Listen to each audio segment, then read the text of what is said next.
Reka nkwereke ukuri kubabaza.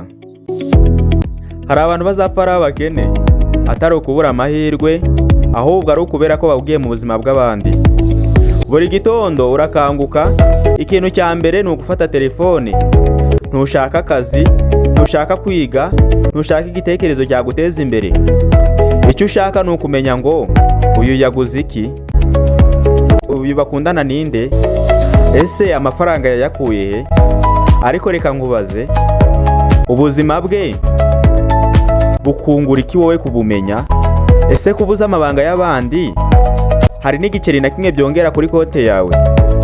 Ese iyo umenya amabanga yiwe, ku mufuka wawe hari ikintu cyinjira? Niba igisubizo ari oya kuko ubikora, ukuri kujyana, uri gusesagura ubuzima bwawe, ushakisha ubuzima butari ubwawe. Mu gihe wowe uri kuba maneko, undi we ari kubaka inzozi ze. Mu gihe wowe uri kuvuga abantu, abo bantu bahugiye mu gushaka amafaranga.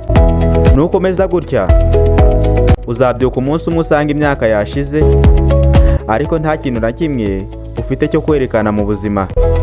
Reka kuba maneko mu buzima bw'abandi, tangira kuba umwubatsi w'ubuzima bwawe.